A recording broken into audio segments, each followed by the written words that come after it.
de New Wave, musique électronique avec des belles mélodies accrocheuses. Les Simple Minds roséens. Oui, c'était un peu ça. Bon, nous sommes toujours en direct du Salon du Disque de Rezé avec notre partenaire Mon Studio TV, Monsieur Walter, toujours aux manettes vidéo. Voilà. Bienvenue Thierry. Merci, voilà, Laurent. tu as déjà fait un petit tour? Rapidement, mais je vais en faire un après. J'ai repéré quelque chose Tu as déjà. repéré plein de choses. Voilà. Et avant d'aller plus loin dans l'interview, une petite pause musicale pour découvrir donc un extrait de ce disque qui vient tout juste de sortir depuis la rentrée. Il est magnifique, il est dans l'électro, il est dans la pop. Et On en tu vas écoute nous un extrait. expliquer tout ça.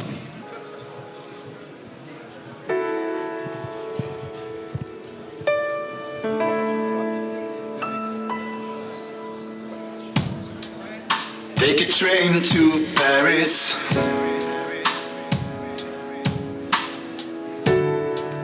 Play your game of tennis.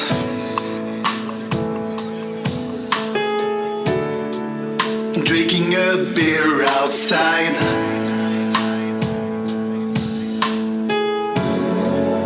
Walking the countryside.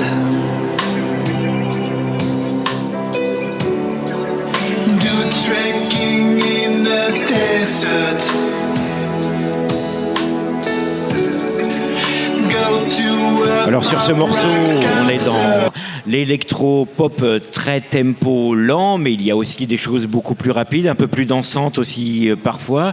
On est autour de la musique électro actuelle, mais aussi avec des accents pop et aussi avec un côté électro des années 80.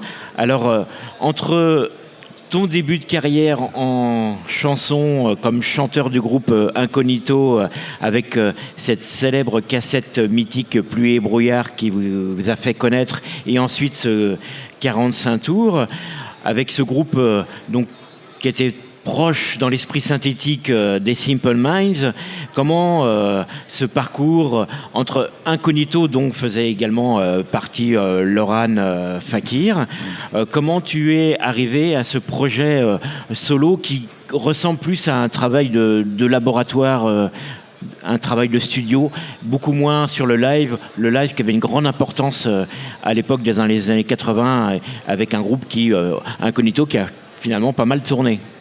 Alors, il y a beaucoup de questions dans ta question. Entre-temps, entre Incognito et aujourd'hui, j'ai eu une carrière professionnelle qui m'a un peu éloigné de la musique. Et puis, comme pas mal de gens, le confinement m'a fait réfléchir, m'a fait revoir la vie un petit peu différemment.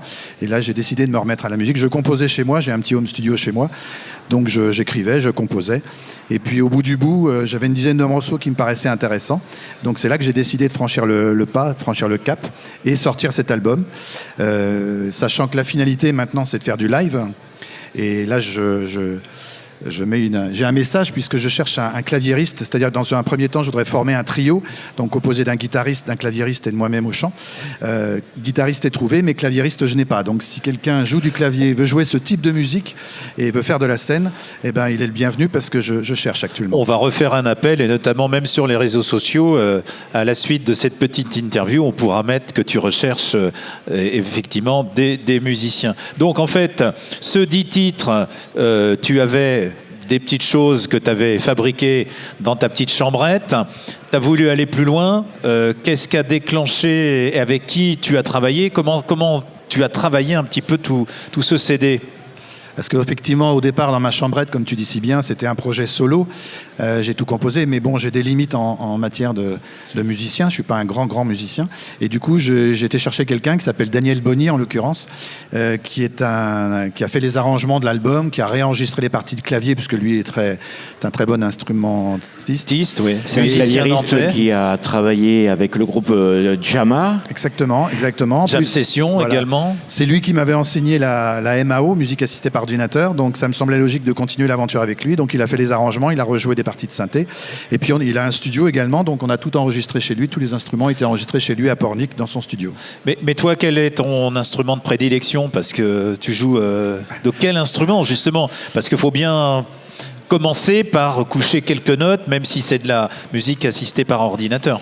Alors j'ai deux réponses à faire à ta question. Mon instrument, c'est la voix, hein, celui qui coûte le moins cher, parce qu'on a toujours sur soi. Après, moi j'ai une façon de composer. Souvent je pars d'un rythme, je suis très rythme. Mon tout premier instrument quand j'étais adolescent, c'était la batterie. Donc souvent c'est un rythme qui m'inspire. Sur un rythme, je vais y mettre, donc au synthé, hein, j'ai un clavier pilote avec des sons, et je vais y mettre une mélodie. Les mélodies vont s'enchaîner. Je vais même composer souvent la mélodie au clavier, et ensuite j'essaierai de trouver les paroles qui vont coller à la mélodie. Et justement, dans ce disque, au niveau des paroles, tu as du chant en français, tu as du chant en anglais. Comment se fait l'option de la langue chantée sur tes titres? Est-ce que dès le départ, tu sais que ça va être de l'anglais? Comment ça se passe? C'est plus simple que ça, c'est que jusqu'à un certain moment, je ne composais qu'en anglais en fait, par pudeur peut-être, hein, comme pas mal de gens. Et en fait, dernièrement, je ne compose plus qu'en français. Donc les deux morceaux, enfin les deux compositions, mes deux compositions en anglais sur l'album, en fait, sont les plus anciennes compositions, et les plus récentes sont maintenant systématiquement en français. Je me sens à l'aise avec la langue française maintenant pour composer, quoi. C'est une musique qui le permet en plus. Et pourtant, lorsque tu faisais ton groupe Incognito, il y avait, c'était du français. Il y avait aussi du chant en anglais, mais c'était plus rare. Il y a eu les deux. Il y a eu Ouais, d'abord de l'anglais, puis le français est venu petit à petit. J'étais un peu dans les mêmes démarches à l'époque. Oui, je n'avais jamais fait le rapprochement. Et du coup, c'est lié aussi à l'écoute de groupes qui viennent plutôt d'Angleterre et des États-Unis, et moins l'écoute de choses qui se font en français, qui pourraient être proches de ce que tu peux faire quand on pense par exemple à Arnold Turboust ou Étienne Dao, qui sont pas si loin de ton univers musical. Ça pourrait être aussi des références qui te poussent à chanter en français. Alors sincèrement, quand je compose un morceau, je me dis pas je vais le faire à la manière d'eux ou je vais m'inspirer d'eux. Alors forcément, j'écoute tellement de musique que ça finit par transpirer, ça c'est évident, je n'ai rien inventé. Mais non, je suis jamais à me dire je vais chanter, enfin je vais faire comme Étienne Dao ou Arnold Turboust ou des gens que j'aime bien. Je pense à Romain Humeau, un chanteur que j'aime beaucoup, il fait partie du groupe Eiffel. Voilà, non, jamais. Mais les influences, elles transpirent, évidemment. Donc, conception chez toi, passage au studio chez Daniel Bonny. Mais on a vu qu'il y avait quand même d'autres musiciens aussi. Tu t'es entouré, il fallait aussi peut-être un peu plus de matière, batteur, chant, clavier. Je voulais que ce soit, oui, un album avec... j'ai pas mal d'amis dans la musique et je voulais que ce soit un album du cœur. Donc j'ai fait intervenir pas mal de gens au fur et à mesure. Leur guitare d'abord parce que j'en joue très très mal. Donc j'ai fait intervenir un guitariste qui s'appelle Antoine Elbert. Il fait partie de pas mal de formations nantaises, qui a une trentaine d'années, qui est bourré de talent, qu'on reverra certainement sur des scènes à droite à gauche. Et puis après des gens de cœur... ta fille, que j'ai connue toute petite et qui chante merveilleusement bien, donc elle a fait des chœurs sur mon album. Tu es intervenu pour faire de l'accordéon, même si au bout du bout, ça ressemble plus à de l'accordéon, mais tu es intervenu. Mais au moins, je suis présent sur cet album. Voilà, moi j'y tenais, je tenais à ce que ton nom y figure. Toph Rossini aussi, qui est batteur des You Can The Rocks, qui a été batteur de Qui a été batteur de V pendant des années. De V, donc, qui a joué sur 3 morceaux. Il y a des choristes, j'espère que j'oublie personne, mais voilà, les principaux. Manu. Pardon, oui, Manu, bien sûr. Manu Desdoli qui fait des chœurs. Qu'on connaît par cœur. Bien sûr, j'ai failli l'oublier. Donc Manu, elle est intervenue sur 2 morceaux. Ex-Dolly, voilà, chanteuse. Alors je lui ai envoyé les maquettes, elle s'est pas contentée de faire des chœurs, elle a trouvé des choses, elle parle sur les morceaux. Enfin, c'est pas des choses que je lui ai soufflées, elle est intervenue très intelligemment. Et ces prises à elle se sont effectuées aussi à Pornic. Elle est venue... Exactement, elle est venue passer 24 heures à Pornic et elle a enregistré là-bas, tout à fait, complètement. Et est-ce que dans les arrangements, est-ce que Daniel Bonny aussi a beaucoup... il a mis sa patte. Il est très habitué à travailler dans l'électro et à mélanger les différentes couches musicales. Comment ça s'est passé le ping-pong entre vous deux ? Alors ça, c'est un grand sujet parce qu'en fait, on n'est pas tout à fait on n'a pas les mêmes influences, hein, Daniel et moi. Moi, je suis très influencé par la cold wave, la new wave, le rock. Lui est plus funk, soul. Donc il m'a un peu forcé, par moments, à aller sur des pistes où je voulais pas forcément m'engager. Et puis finalement, je lui ai fait confiance. C'était quand même lui le musicien, c'est lui qui avait l'oreille. Donc je l'ai laissé faire. Donc cet album, il est un peu plus, un peu plus commercial que je l'avais imaginé au départ. Mais bon, lui m'a dit, si tu veux parler au maximum de gens, il faut peut-être que tu t'ouvres un petit peu et que tu sois pas si sombre que tes maquettes l'étaient au départ, quoi. Voilà, justement, c'est ce qui est aussi intéressant dans, je crois qu'il y a 10 titres. 10 titres. C'est vraiment le côté, il y a différents horizons, toujours avec cette option de l'électro et de la pop, mais il y a des façons complètement différentes de composer. Il y a des morceaux qui sont vraiment très très pop, et il y a ce mélange entre chaud et froid, et il y a une alliance et vraiment un très beau travail de laboratoire en studio. Alors, je suis content que tu l'aies senti parce que c'était vraiment une volonté de ma part. Moi, je sais que j'écoute vraiment beaucoup de musique très très différente. Je suis capable d'écouter de la world music, du métal, de l'électro. Alors plein de justement, choses. des artistes. Tu viens sur le salon, voilà. Qu'est-ce que je vais aller chercher Ah ben moi j'ai des artistes fétiches. Enfin, alors j'ai toujours adoré Nine Inch Nails par exemple, donc je sais pas, et ça transpire pas dans mon album bien évidemment, mais après voilà, j'ai cité Romain Humeau. Enfin il y a plein de groupes que j'aime bien, Editors, Joy Division, Killing Joke. Là on est plus dans les groupes des années 80. Donc c'est ça que je viens chercher. Rachid? Et donc, Excuse, oui, j'ai pas fini ma réponse tout à l'heure parce que Laurent m'a interrompu. Voilà, j'ai retrouvé le fil. Voilà, donc dans ce que j'écoute, il y a beaucoup d'éclectisme, et je voulais que cet éclectisme se retrouve dans mes morceaux. Donc c'était un pari aussi parce que à faire 10 morceaux très différents, c'était peut-être un peu gonflé, un peu risqué, mais je crois que finalement tout le monde s'y retrouve. Et ce qui me fait vraiment le plus plaisir, c'est quand des copains ou des amis ou de l'entourage me parlent de cet album, et ils me donnent leurs 3 titres favoris, et c'est jamais les mêmes. C'est jamais les mêmes. Donc c'est ça qui est intéressant. Chacun il va les trouver selon son style, selon son approche, quoi. C'est ça qui est intéressant. Alors on sent vraiment que c'est un projet studio, parce que lorsqu'on écoute le disque, on a du mal à imaginer ce que ça peut rendre en vrai, en live.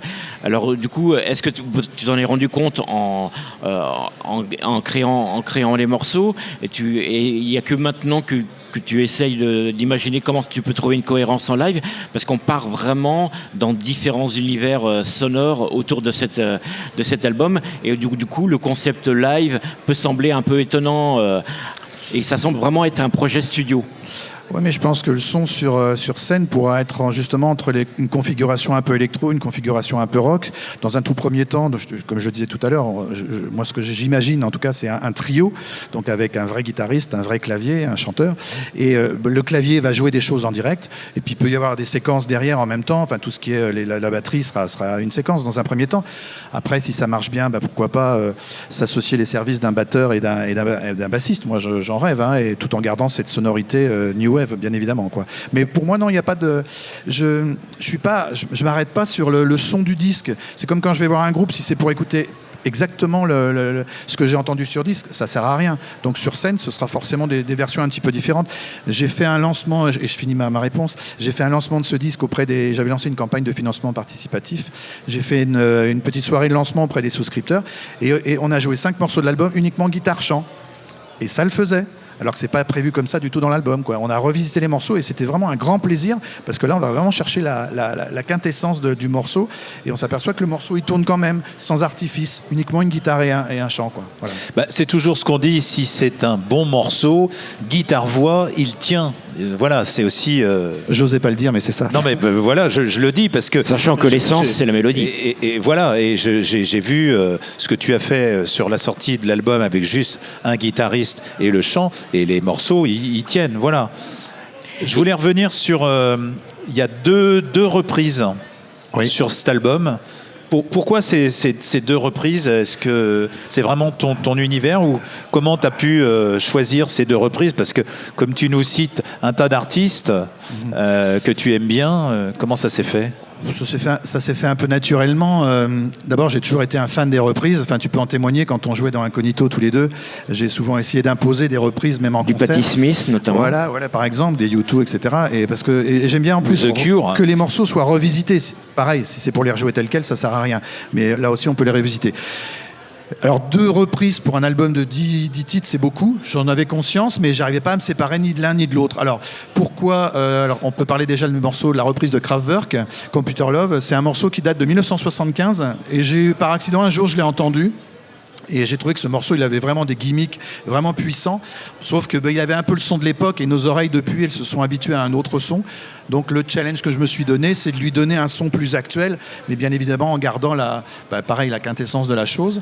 Ça, c'est pour Kraftwerk. Et puis c'est quand même les précurseurs de l'électro, donc ça me paraissait intéressant de leur rendre hommage. Et on retrouve le côté un peu dark. Ouais, voilà, un peu plus dans ce morceau-là. Et puis reprise de Mark Seberg, parce que j'ai toujours suivi Mark Itzad, Mark Seberg, groupe rennais bien sûr connu, et ce morceau particulièrement, qui a une mélodie qui avance, qui évolue au fil du morceau, avec des très très belles paroles. Donc c'est pour ça que j'ai eu envie de le reprendre.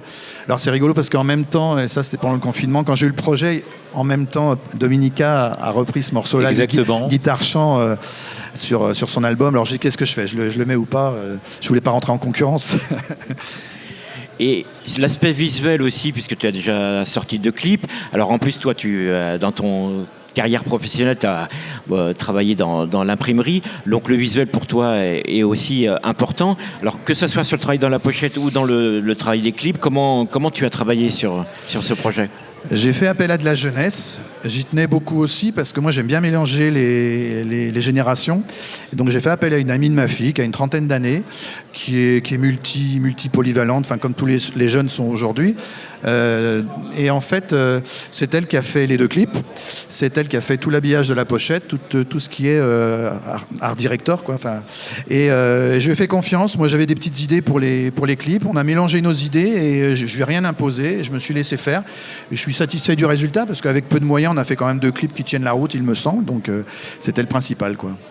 J'ai répondu à ta question ? Oui, en plus avec 2 clips et 2 morceaux qui sont dans 2 ambiances radicalement différentes. Voilà. L'un en français, l'autre en anglais. Exactement. Un plus poppy, l'autre plus électro. Voilà. En plus, le premier raconte un peu mon histoire, trop heureux. Je raconte que toute ma vie, j'étais vraiment trop heureux pour être un artiste. C'est ce que je dis, parce que j'ai toujours la conviction qu'il faut être un peu malheureux, très sensible pour devenir un artiste. Et puis trop heureux j'avais trop la trouille pour franchir le cap. Donc ça me semblait intéressant de sortir ce morceau-là pour commencer à raconter mon histoire. Puis le deuxième morceau, parce qu'il était en anglais par rapport au premier qui était en français, puis c'était un morceau dédié à mon papa, donc ça me semblait aussi intéressant de le mettre en lumière. Alors justement, parce que tu parles de texte, parce que dans cet album, c'est quand même des textes très personnels par rapport à ta vie, par rapport à ton histoire. Oui, ou pas, oui, il y a des choses très personnelles, parce que forcément, c'est ce que je connais le mieux, mais après, il y a un morceau qui s'appelle Un simple fait divers. Ce morceau, il est né tout simplement. Moi, je lis un quotidien régional tous les matins, et 3 lignes dans un petit quotidien qui dit qu'un jeune garçon, parce qu'il a appris que sa copine le quittait, descend de chez lui, va vers chez sa copine, il la croise sur le trottoir, et il se plante un couteau dans le ventre, et il meurt, il se suicide. Et c'est simplement, c'est pour ça que je dis un simple fait divers, c'est simplement 3 lignes, c'est un grand drame, sûrement pour l'entourage, la famille. C'est simplement 3 lignes dans un journal. Donc tout ça pour dire que voilà, c'est pas forcément des choses qui me sont liées, c'est ce que je constate. J'ai rien inventé non plus, tout le monde le fait. Donc c'est ce que je vois autour de moi. Après, il y a des histoires un peu plus légères. Sexy Little Angel, c'est l'histoire d'une fille qui dit oui, qui dit non. Voilà, c'est très très léger aussi, quoi. Et pourquoi ce nom de scène, ce nom d'artiste ? Très belle Comment question. t'as trouvé ça, oui ? Alors d'abord, je tenais, non pas parce que j'ai honte de mon prénom et de mon nom, mais j'avais envie de créer un projet, donc un concept, donc un pseudo, et plutôt un personnage, donc un prénom, un nom. Ça c'est la façon dont j'ai réfléchi. Et un prénom, en fait, le prénom Tilio, c'est composé du début de mon prénom et de la fin de mon nom de famille, Tilio. Et après, alors ça je l'ai trouvé assez rapidement, puis après je voulais associer un nom de famille, je trouvais pas, et puis je suis tombé bêtement sur une station de sport d'hiver dans les Alpes qui s'appelle Valberg. J'ai trouvé que ça faisait très noble, Tilio Valberg. Par contre, ce que j'ai jamais vu à l'époque, c'est que ça ressemblait à Mark Seberg aussi, mais ça j'ai pas fait exprès. Ah, ça m'a jamais choqué, mais Non, mais c'est très récemment qu'on m'a fait la remarque, on me dit Tilio Valberg parce que Mark Seberg. Ah ben non, j'avais jamais fait le rapprochement. alors, c'est vrai que le nom Charliot au Rock Nantais, c'était déjà un peu pris, mais Voilà, c'était un peu connu. Ouais. Je voulais pas lui faire de l'ombre à mon frère. voilà, puisque Laurent Charliot, qu'on a reçu hier, est le frère de Thierry, qui a écrit les gros bouquins sur l'histoire du rock nantais. C'est un album donc à découvrir sur le Salon du Disque. N'hésitez pas Voilà à venir l'album présent. l'écouter. Il est présent ici avec nous sur le Salon du Disque. 10 titres. Très bel album. Venez le découvrir. Thierry va être ici pendant quelques temps.